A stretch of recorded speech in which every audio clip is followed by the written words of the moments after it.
Good afternoon. 12 days ago, we launched a well-thought-out, safe, effective, and gradual roadmap to recovery for Maryland. It's one of the most detailed plans in the country, which utilized guidelines issued by both the White House and the National Governors Association, and incorporated many of the principles of the plans produced by both the American Enterprise Institute and Johns Hopkins, along with input from our team of scientists, public health, and business experts. And our recovery plan was built upon 4 essential building blocks, which needed to be put in place before we could begin stage 1 of our recovery. Expanded testing, increased hospital surge capacity and supply of PPE, and a robust contact tracing operation. With the 500,000 tests we acquired from South Korea and other progress, including increasing our lab capability, acquiring reagents and other materials, including a recent shipment of swabs from FEMA, we have been able to expand our testing capacity to cover outbreaks, clusters, and hotspots across the state. We have now completed a survey of all nursing home facilities and have trained special bridge teams to perform universal testing for all residents and staff. We expanded testing on the Eastern Shore in response to outbreaks at poultry processing plants, testing 2,300 people at Purdue Stadium in Salisbury just last weekend. In addition, we will be conducting universal testing shift by shift at both of Maryland's processing plants to ensure that every single poultry worker is tested. And we are placing a surge tent at Easton Memorial Hospital to prepare for a spike in patients from that outbreak. The CDC is on the ground in Salisbury to assist with contact tracing, and we continue to coordinate with our partners in Delaware and Virginia in an effort to protect the Delmarva region's poultry industry and the national food supply chain. This week, we are also expanding testing for healthcare workers and first responders at local fire and EMS departments, and for state employee healthcare workers at the Departments of Health, Public Safety and Corrections, and Juvenile Services. This expanded testing capability also allows us to expand the hours and days of operations at all of the VEEP drive-through testing sites statewide. We set a goal of increasing our surge capacity by an additional 6,000 hospital beds, and we have exceeded that goal. We now have an additional 8,100 surge beds, which includes 2,400 ICU beds across the state. With our highest concentration of cases in Prince George's County and Montgomery County, the Laurel Hospital, which we reopened 2 weeks ago, is expanding its operations even further by adding another new wing. New rooms at Adventist Hospital in Tacoma Park are also nearly complete. Our multi-agency task force has been working around the clock, 7 days a week, focused on increasing our supply of desperately needed PPE, and they are making great progress. We have recently acquired 4.5 million KN95 masks, 600,000 N95 masks, 150,000 medical gowns, 1.1 million face shields, 3.5 million surgical gloves, and much more is coming into our warehouses on a daily basis. This week, we launched the Maryland Manufacturing Network Supplier Portal, which is an online platform that helps connect our Maryland suppliers with buyers who are looking to source PPE and other critical supplies. Due to the tremendous and urgent demand and the serious lack of worldwide supply of PPE, states have had to go to extraordinary lengths to acquire this critical protective equipment on an emergency basis. Unfortunately, across the country, there have been some cases of fraud. Last week, I directed the Department of General Services to cancel an emergency PPE order for masks and ventilators. And we directed Attorney General Brian Frosch to begin an investigation of a company called Blue Flame Medical for failure to perform and for potential misrepresentation. Today, it is being reported that the U.S. Department of Justice has now also launched a federal investigation into this company's interactions with multiple states, including California, which reportedly wired $500 million to this company for masks. It is unconscionable that anyone would try to exploit this pandemic for profit or for personal gain, which is why I'm so pleased that we were able to act so swiftly to uncover Blue Flame's potential wrongdoings and to alert the authorities. The final building block is a robust contact tracing operation, and we have executed a contract with the National Opinion Research Center, the nation's oldest and largest university-based research firm, to quadruple our disease investigation capability, enabling us to contact up to 1,000 new cases per day. The hiring of those contact tracers is already well underway, with more than 900 applicants across 20 of Maryland's 24 jurisdictions. I want to thank our entire team for working so hard and making so much progress, putting all 4 of these necessary building blocks into place in order to help us to better attack this virus from all directions all across the state. When this crisis began, I said that we were home to some of the top health research facilities in the world, and I hoped that we might be a part of developing treatments and perhaps even a vaccine for this deadly virus. Yesterday, the very first patients in the United States were given a test vaccine at the University of Maryland School of Medicine in partnership with Pfizer and BioNTech as part of a global COVID-19 vaccine development program.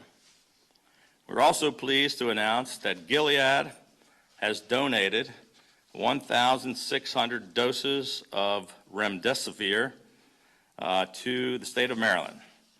This is the only drug proven in a clinical study to help with COVID-19.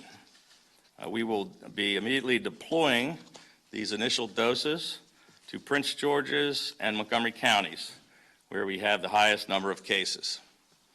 All of this puts us much closer to being able to launch stage 1 of our reopening. When I introduced the roadmap to recovery, I said that if Marylanders continued staying home and continued practicing social distancing, I was hopeful that the key numbers we were tracking, the rate of hospitalizations and the number of patients in ICU, would potentially plateau, perhaps as early May. We said if we did start to see a leveling trend in those metrics, we would be in position to begin stage 1 of the recovery plan. Fortunately, we are beginning to see those encouraging numbers. Over the past 7 days, we have seen a good trend in hospitalizations with 5 straight days downward and then a little bump up yesterday. But overall, we are down slightly from where we were a week ago. Even more encouraging is that our ICU numbers have been basically flat, level at a plateau for 8 straight days. If these trends continue into next week, we will be ready to lift the stay-at-home order and to begin stage 1 of our recovery plan. As our plan has spelled out, that would mean the reopening of certain types of businesses and lower risk community, religious, and quality of life activities. Yesterday, we had another call with our coronavirus recovery team, which includes some of the smartest scientists, public health, business, and labor experts in the world. This team is advising us and guiding Maryland's reopening and recovery process. We have also received reports from 15 industry-specific business advisory groups, including small businesses, along with churches and nonprofits. And each of these work groups has collaborated on proposed recommendations and guidelines to help determine how they can prepare to reopen in ways that can keep their employees, their customers, and members of their congregations safe. We continue to work very closely with all of them as they prepare for their phased, safe, and gradual reopenings.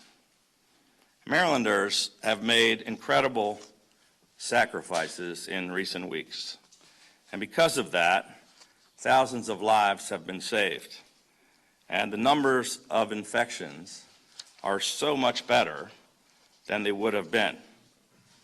And while we still do need several more days of good metrics, our coronavirus recovery team, including our doctors and scientists, has agreed that there are some additional things that we can do safely right now prior to the lifting of the stay-at-home order and the beginning of stage 1.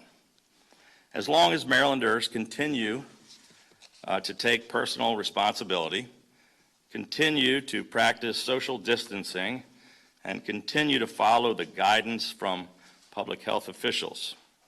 One of the first actions we took was to stop elective surgeries and procedures at our hospitals and healthcare facilities in order to protect hospital capacity and to preserve the supply of PPE. Now that we have both of these building blocks in a better position, the Maryland Department of Health will immediately issue guidelines to allow for elective procedures at the discretion of local hospitals and healthcare providers. Many Marylanders may have put off important procedures, screenings, and other things that they really need to attend to. If there's something that you've had to delay, like a PET scan or a biopsy, an angioplasty, or an orthopedic procedure, you should be able to now take care of those important time-sensitive procedures now. Mother's Day weekend is coming up, and I know how anxious people are to get outside, both for their physical and their mental well-being. And we also know that outside activity is safer than inside activity.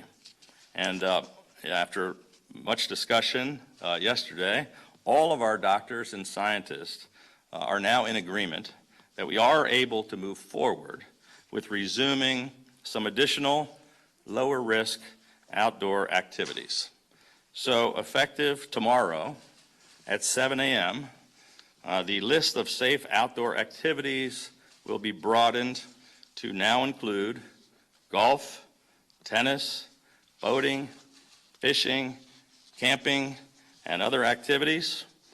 We are opening closed functions at our state parks, including all state beaches for walking and exercise, as well as safe playgrounds at state parks, and local governments will have the flexibility to take similar actions at their discretion. However, it will remain critical that you continue to follow public health guidance, continue to practice physical distancing, and most of all, that you continue to take actions to keep yourself and your fellow Marylanders safe. Now, I realize that these are only small steps and that they may be of little comfort to those who are out of work and who are struggling financially. But it is thanks to all of you and your incredible sacrifices that we are making great progress. We are flattening the curve, and we are preparing to launch our reopening plan in order to safely get people back to work, to safely get our small businesses back open again, to get our economy back on track so that Maryland and our nation can defeat this virus and come back stronger and better than ever. And with that, I'm going to turn the podium over to Dr. David Marcosi, who is the COVID-19 Incident Commander for the University of Maryland Medical System and a member of our coronavirus recovery team. Dr. Marcosi.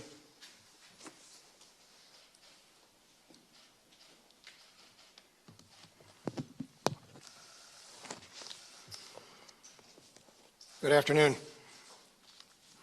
Governor Hogan, thank you for your leadership. Thank you for keeping us safe. Thank you for developing a sound, smart approach through your Maryland Strong Roadmap to Recovery plan. As the governor announced today, it is a welcome step forward on a path towards our state's recovery. But it must be done with the necessary steps and precautions in place, and frankly, some common sense. As the weather warms up and we move to more outdoor activities, we need to keep a few things in mind.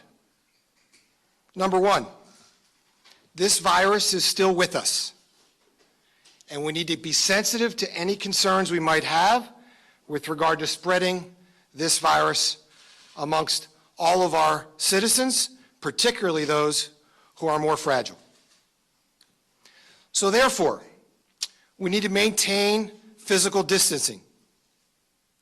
We need to continue practices like hand hygiene and cough hygiene appropriately.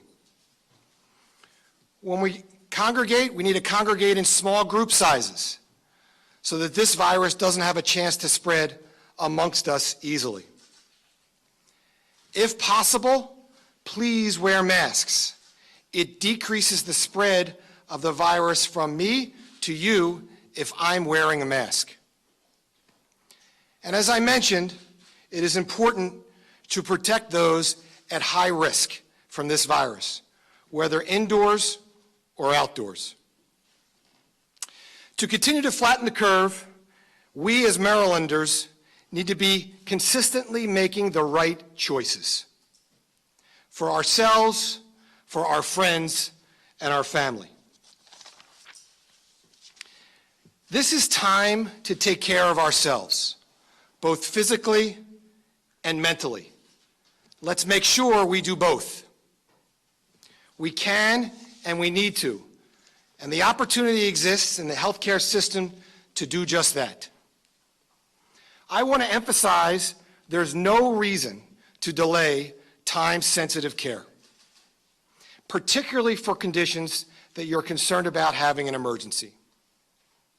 Maryland's hospitals and doctors' offices are able to, or are taking steps so that they are able to, care for patients during this pandemic through new standard operating procedures, through more PPE, personal protective equipment, and staff education. In addition to going to the doctor's office, doctors are actually using telehealth as an opportunity to engage their patients.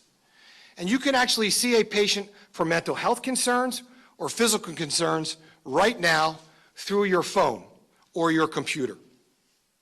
Complaints like minor physical ailments or mental health concerns can appropriately be addressed through a telehealth portal, and your provider is available to do so right now.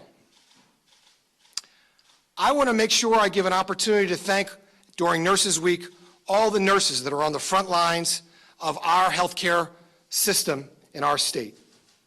Thank you for being there for us. Thank you for being there for our patients. And we support you in the work that you're doing through the next few weeks and months. Also, thank you to all of you who went out and went to work in the grocery stores or the trash collectors. Those of you allowed the healthcare providers to continue their work to make sure that we're on the front lines and able to care for our patients effectively. In the end, hospitals are the right place for you if you need to go for care.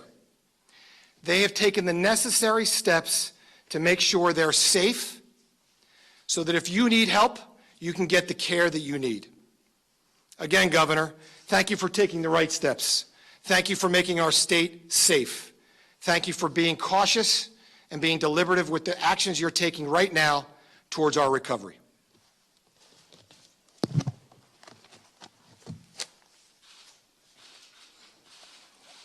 Thank you very much, Dr. Marcosi. And now we're going to hear from Dr. Karen Salmon, State Superintendent of our school system. We'll have some announcements regarding our statewide schools.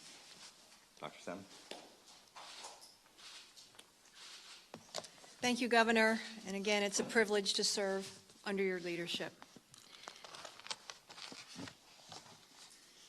I would like to start this afternoon by giving a few updates on our efforts regarding child care and our meal distribution program. We've been able to distribute $34 million in payments to over 3,700 child care providers serving children of essential personnel, and all payments are now up to date. Our early childhood team worked around the clock to deliver more than $29 million in payments to our providers just in the last week. This monumental effort completed the first round of invoice processing. We will continue to work diligently with our partners at the Comptroller's Office and each of our essential personnel child care providers to keep these payments up to date. I want to thank our providers for their continued service to Maryland's children and families and for their patience as we all work together through these unusual circumstances. Our meal program continues with success. Since the beginning of school closures in March, we've served nearly 8 million meals to school-age children in Maryland. I want to thank our local food directors for this ongoing effort, as well as our partners at the National Guard, led by Colonel McGowan, for assisting our school systems with delivery and distribution. We could not continue this undertaking without everyone's contributions, and I'm very, very proud of the work being accomplished. Today, I am announcing the closure of schools for the remainder of the 2019-20 academic school year. After extensive discussions with the Maryland State Board of Education, the Maryland Health Department, and additional health experts advising the governor, I am convinced this is the appropriate decision in order to continue to protect the health and safety of our students, educators, staff, and all members of school communities throughout Maryland. Although we will not see students and educators return to the classroom before the scheduled end of this school year, online and distance learning opportunities will continue.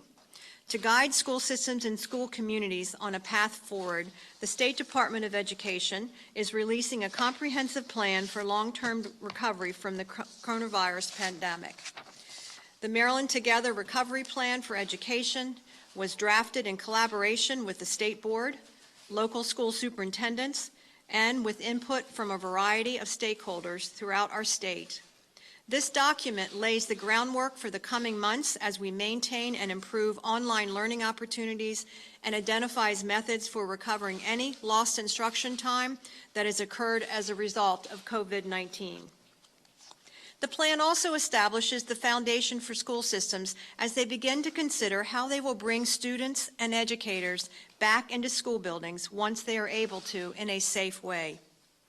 I want to emphasize that the recovery plan we are sharing with members of the public and the education community is not prescriptive, and nothing included indicates any mandate or requirement that school systems must follow.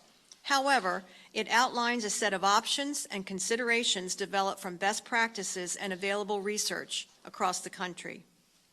Our plan identifies several sample schedules and calendar ideas that could be used and dovetails into the Governor's Maryland Strong Roadmap to Recovery plan. At this point, we do not envision that schools would be included in Stage 1 of the Governor's plan, but different methods of returning to school could be included in Stage 2 and 3. For example, some strategies for small group learning with proper social distancing in school buildings could be included in Stage 2, such as bringing various groups of students back on an alternating A and B day schedule, or alternating weeks of in-person attendance with distance learning between different groups of students. School systems could also choose to bring students back to address specific students' needs, such as students with disabilities and English language learners. A full return of the student body to in-person instruction would be a part of Stage 3. Schools will restructure their day-to-day operations to be in concert with public health guidance. As it's referenced in the plan, schedules for instruction, meals, and transportation may all require modifications. Any return of students and staff to the classroom depends on the circumstances in each school system, and local school systems will have the flexibility to adapt the model to best serve their needs. We will continue to update this document while addressing additional issues as they come up related to the recovery process for schools, and we will be certain to engage stakeholders for their input. As I have previously stated, for our high school seniors and their families wondering about graduation ceremonies, those decisions will be made by each local school system superintendent and school board. However, I have been assured by each superintendent that they are collaborating with their local community to be certain that recognition is moving forward and that seniors will have the opportunity to be recognized for their exceptional accomplishments. I have reminded superintendents that however they choose to honor the class of 2020, they must remain in compliance with the Governor's executive orders. I certainly understand the significant challenges that we face as we move forward to restore public education in Maryland. However, I'm confident that with the leadership from local superintendents and the collaboration among superintendents, educators, parents, and members of our school communities, that we can get through this crisis together and come out stronger than ever for all of our Maryland students. Thank you.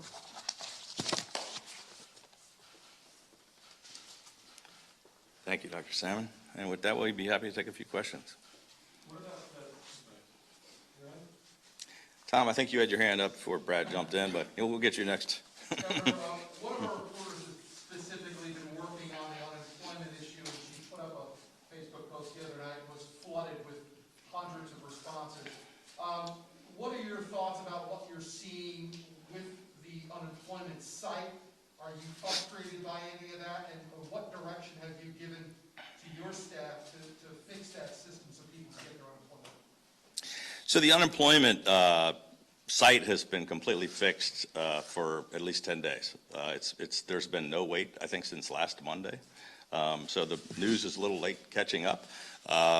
It was very slow for about 5 days. I promised at a press conference a week ago that we were going to get it fixed, and we got it fixed within a matter of days. So it's now functioning. Unfortunately, it's still very frustrating because people, look, this was a brand new program that was instituted at the federal level about 2 weeks ago. Most of these people have never had to file unemployment before. These benefits were not available before. Hundreds of thousands of people were trying to file at the same time. There was no site capable of handling it. And we were one of the first states in America to develop a site. It wasn't fast enough to handle that at first. A couple of other states tried to do it. They're still down. They still haven't even got it functioning at all. Some of them still haven't even tried to do one. Ours is now completely fixed and functioning very well, no wait times. But it's frustrating still for the people who haven't gotten their checks. We've gotten 7 different changes of instructions from the federal level on new rules, new sets of guidelines since this new program came out. Each time that new regulation comes out from the federal level, that website has to be updated and changed. New information, our folks have to go out and ask 200,000 people for new updated information. So it's very frustrating. I said we were going to get the website fixed. We got it fixed. But it's still, the program is very difficult to get hundreds of thousands of people money in a brand new program when the rules keep changing and when the money isn't flowing very well. So I understand the frustration of the people, but I think we're performing better than just about anyone in America. So Governor, one final point. I mean, a lot of dentists have been asking me about them. Are they included in this? Yes. And You need some dental work, Brian? Or you? I thought you were just going to be happy to play golf, but no, yeah.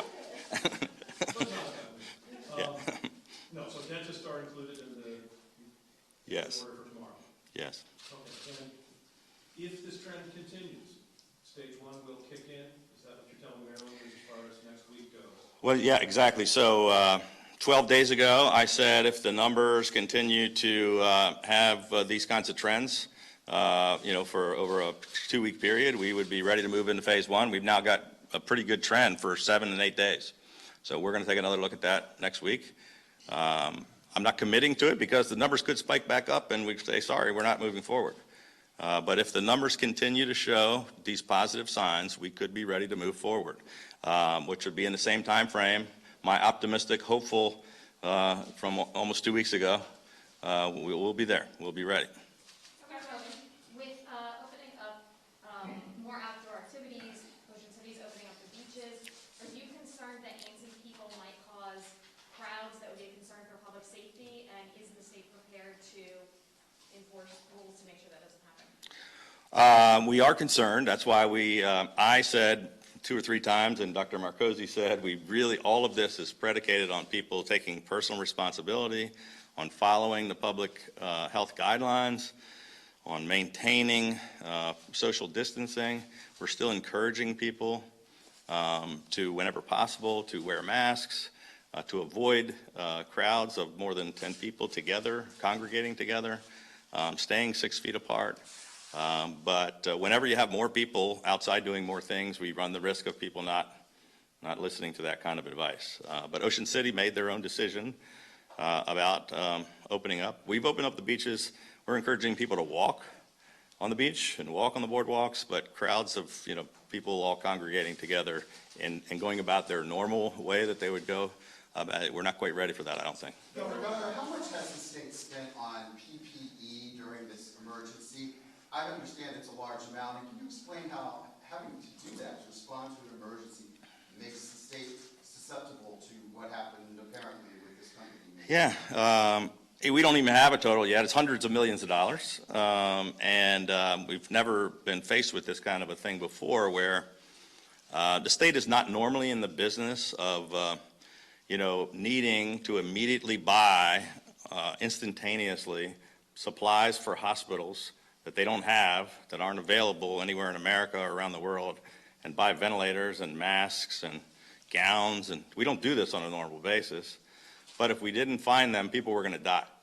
So we had to find unusual sources of ways to get them. You had 50 states competing with one another and with the federal government and with other countries around the world. It's been a terrible situation. Should have never happened, but it's what we were dealt with. And it's what every state has been dealing with. We were lucky to catch this one situation. Hopefully there aren't others. There's been problems in a lot of states much worse than this. I just talked about California. New York had a couple of situations. But it's, you can't go through a procurement process and take 18 months to go through a process when we have to have stuff by tomorrow or hospitals are going to have to shut down. Governor, based on the numbers that you've seen so far, and you're hopeful for phase 1, looking forward a little bit, when do you think phase 2 can happen? Also, several governors have met in the Oval Office with the president about this pandemic. Have you been invited to the White House? And if you were, what would that conversation be like? I've led 19 calls of all the governors. 12 of them have been with the president and vice president. So I've kicked off every one of those calls and spoken on behalf of all 55 governors of the states and territories. And I haven't been yet. I haven't taken the time to go down into the Oval Office. I was in the Situation Room twice, but the vice president was leading the coronavirus task force. But if I feel like I need to go down, I'm sure I will. We've been focused here, but we've certainly communicated at least once, usually twice a week, with the president and or vice president and the other governors, and I've had calls every couple of days with them at the White House. So, you know, there's nothing I haven't wanted to say that I haven't already said. Governor, you said that Ocean City made its own decision to open the beaches and the boardwalk. Does that mean to suggest? They also made their own. They also made their own decision to close the beaches and the boardwalk. It had nothing to do with any of our orders. Does that mean to suggest that local leaders, the mayors of cities, county executives, county commissioners, have the ability to open other things at their discretion? No, you know, the boardwalk is just like any other street. You can walk down it. The mayor decided to close it, and then the mayor decided to open it. But, you know, the businesses aren't open. It's, you know, he decided a while ago on his own accord that he didn't want people walking on it, and then he decided he would let people walk on it. That didn't have anything to do with any order. Governor, can you talk about the Laurel Ice Rink, and do you have that being used as a mark? Do we know how long that lease is going to be, and do you have enough body bags for all those people? We do have plenty of body bags because FEMA responded to our request for body bags. I do not know how long the ice rink will be needed. Hopefully, it won't be for very long. I mean, I was hoping we wouldn't need it at all, but it is being utilized. I don't know how long the lease is going to be needed. Follow up on that. The Governor Northam of Virginia is saying that he's also going to be reopening some parks. He's already allowed for elective surgeries and for dentists to reopen. Mayor Bowser said no, that's absolutely out of the question. You mentioned earlier about this regional approach that you were taking. What's the hang-up between the three jurisdictions here? We had a great call yesterday with Governor Northam and Governor Bowser, and we are all working together. I mean, look, we all have different things in our different areas. They're not all the same.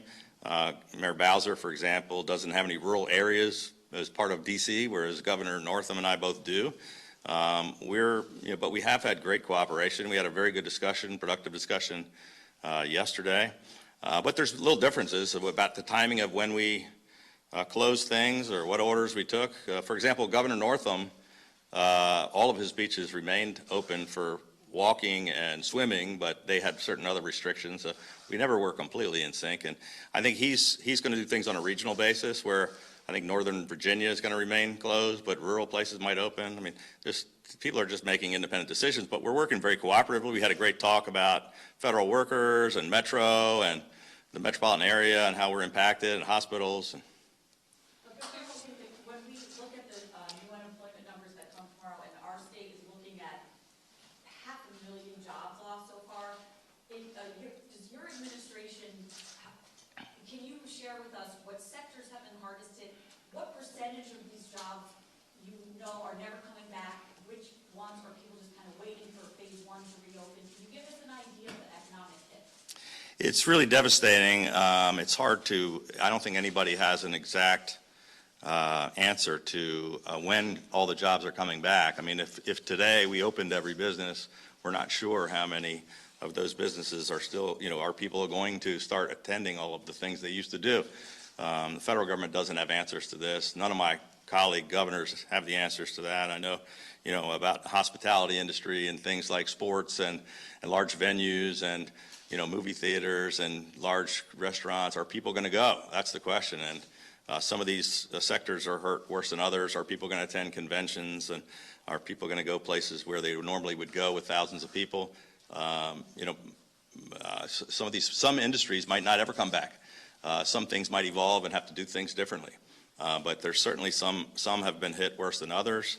But even when we are at phase 3 and we open every single thing, and some businesses are going to have a difficult time recovering, or they're going to have to evolve, because until we get a vaccine, I think people are going to be afraid to do certain things.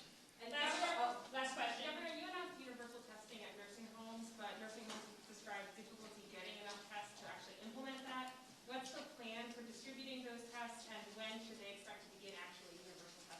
Yeah, I discussed that earlier. We've already done the survey of all the nursing homes statewide. We're the ones that called for everyone to be tested. We appointed somebody, we have strike teams and multiple teams going in to take over. These nursing homes were not able to do it themselves, which is why we're taking over. And it's not going to be done overnight because we have 24,000 patients in nursing homes. But we're systematically going through, starting, as we said a week ago when we announced this, we're going through it systematically with the hottest ones, with the biggest problems, and working our way down the list. But we're going to get to all of them. We're not just handing out tests to all the nursing homes. The state will be going through and testing them all as we work down the list, and we're making great progress. Thank you.